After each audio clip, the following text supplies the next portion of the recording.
Well, Mark, I guess after a result like the weekend, it's never easy to sort of process that. How do you sort of deal when something goes against you like that? Yeah, listen, obviously it's a difficult one, especially considering the run of form we've been on. It just wasn't ideal for us, especially going 1-0 down so early in the game. It kind of killed us a little bit, but we had a lot of time to get back in the game and we just weren't at ourselves, so we've ultimately come out on the wrong side of the result. Yeah, and you mentioned that, because certainly that first 2 months of the season, so much positivity, so much good play, and after the international break, I'm sure you'd admit yourself, it's not been at the same standard. How do you go about trying to get back to what you were only, 3-4 weeks ago? Yeah, it's a strange one, I think. I mean, no one's turned around and said that they're going to play any other way than we have been before. I suppose it's just something that I always go back to, and it's probably confidence within ourselves and in the squad. When we were winning games, we always couldn't wait till the next game, and it was like, yeah, we can go out, we get another win. Then you lose a few games and it kind of flips, but it comes from within yourself, to try and get yourself back on board and try and get ourselves back up the table, really.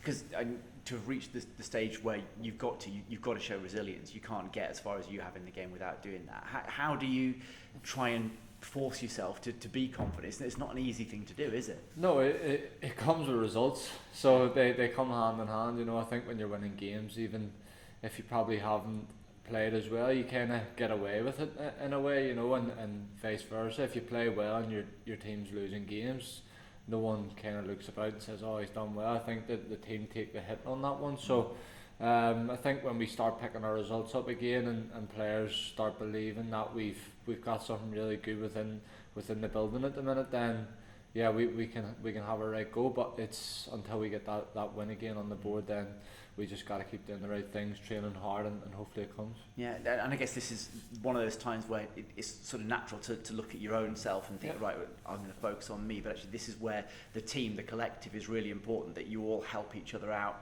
as a group. Yeah, and I think that's what got us our results in the first place. It's when everyone was kind of backing each other up, and I think there was a game at Iceland Gate where I felt like, I can't remember who it was, but felt like every time the ball broke, we had 3 and 4 players around the ball trying to win it back, and then the crowd kind of get along with it, and they give you an extra little boost, So it's one of them ones where gotta get back on ourselves again, helping everybody out when someone makes a mistake, and hopefully the results come. Yeah, and you mentioned the crowd there. I guess particularly for the home games, you've got quite a few of them still coming up. It's vital that you give them something to get behind, so they can get behind you and help you. Yeah, well, listen, they don't want to come and watch us losing games, but it's just it's one of them ones. We don't go out to make mistakes, or we don't go out to lose a game. It's sometimes on the night you're ultimately beat by either a better team or a better performance, but we've shown we can kind of mix it with the big clubs in this league. In terms of performance anyway, the results obviously haven't been great, but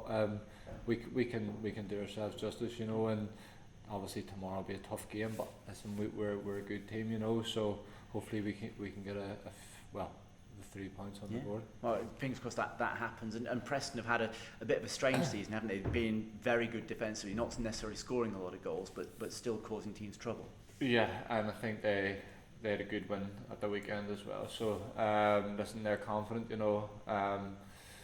like any team in the league, we can take points off them, and that's what we want to do. We want to get ourselves back up the table and start winning games. So that's going to be our mindset and our aim tomorrow. Thank you very much. Thank you. What's been the message this week, Mark, following the Blues game? Similar stuff all year, really. It's about, like it's just touched on, it's trying to get ourselves back to them levels where everyone's helping each other out. We're trying to make up for each other's mistakes, and if someone loses the ball, there's 3 and 4 people going to hunt to get it back, and just trying to raise them levels of performance where we feel like we can get results, and obviously the start of the season when we were kind of getting them wins, everything was falling for us. We were getting goals. Obviously we've went now 2 games without scoring, so it's about trying to get ourselves back in front and getting a result.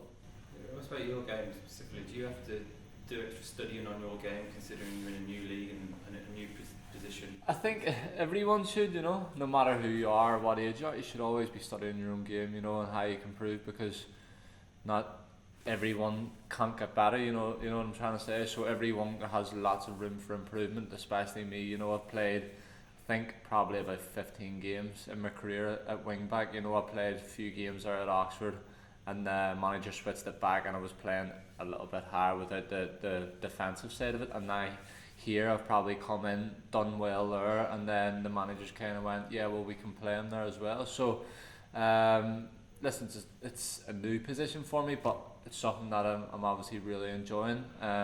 Results haven't been great recently, and it's only normal to come under a bit of criticism.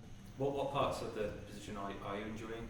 All of it. I love just being out on the pitch, to be honest. I couldn't care where I'm playing. I think you can ask anyone that and they'll give you the same answer. No one wants to be sitting in the stand or on the bench, you know, and I think results determine how often you play, you know, and I think I spoke to the manager today, and listen, if I've been on the other side of it enough to understand that when he makes a change, it's for the help of the team. So I've been on the bench on occasions where the team's losing, and I'm thinking, oh, get me on, I can make a change, you know. So when I come off at the weekend, I'm happy for whoever's coming on, because I know they're itching to try and change the game when we're 2-0 down. So listen, I don't know what's happening tomorrow in terms of team, but whoever plays there, if I play there, then we're all in the same boat trying to get the same thing. You know, we're trying to get them 3 points. And people say that they're their own worst critic when they reflect on performances and the things that they do in life in general. Does that apply to you, or can you look back at performances with an open mind? And yeah, both. I mean, you have to criticise yourself on occasions, but you can also back yourself, you know, when you've done well. And like I say, I've probably played around 15 games in that position, so I'm not fully equipped to be there and never make a mistake, you know. But I feel like for what's been of this season, I feel like I've done well, and I know also that there's lots of room to improve. So that's something that I'm going to continue to look at, and hopefully I can add little bits into my game throughout the year and throughout however long I may be here. What parts of the game do you think you can improve on? Every bit, no matter what. There's not one part of my game that I can't improve. Whether it be defending, attacking, on the ball, off the ball, defensive shape, attacking shape, every part of my game I can improve, you know, and that comes from watching analysis, it comes from playing games, which is the most important thing. And yeah, it comes from the people around you kind of speaking to you and helping you out. So listen, I love continuing to learn off other players who's been in the game a long time, so I'll continue to do that.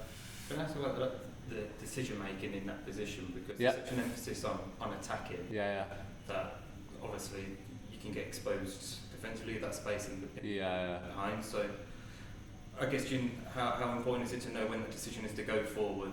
Well, it comes from the manager ultimately, you know. The manager's the one who gives you an idea of how he wants to play, you know, and there'll be times in games where the wing backs have pushed so high up we win the ball back and we get a goal, or there'll be times in games where we pushed high up and we get done on the other side of it. So there's always going to be somewhere to criticise. You can't be perfect in both sides, you know. As a wing back, we have to do the full side of that pitch. All the rest of our players are either central, or obviously when Jay has played this year, he's done his whole side of the pitch, you know. So like we are attacking and we are defending, which is always going to be tough, but we've got the ability to do it. So you know, I think we've done okay. Obviously, like I touched on, results haven't been great recently, so it's only normal for people to start picking holes in it.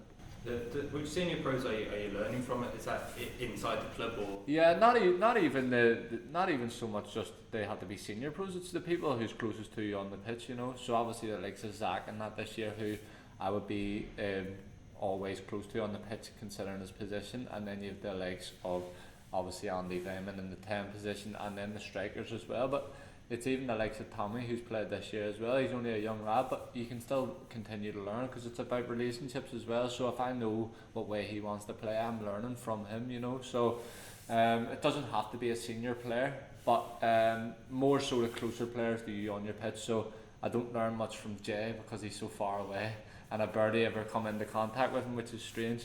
But yeah, that's just the way football works. I think, in my opinion, it's about your relationship to those who's closest to you.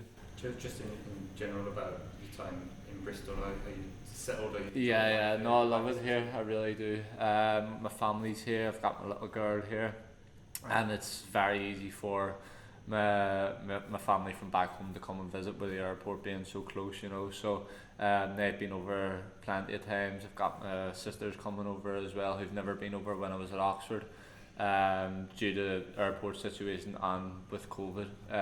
So it's nice to get my family over, show them where my home is really. Yeah, it's good to hear. Is there any teammates in particular that you've grown close with, friendships? Probably not just the one person, it's more so everybody, and you just kind of pick up on a lot of things in the changing room and who's kind of interested in the same things as you or whatever. But listen, it's not going to be, I've only been here, I feel like maybe 2 or 3 months. I don't have a best friend as such. We're a close group, you know, and when things go well on the pitch, I think people become closer, you know.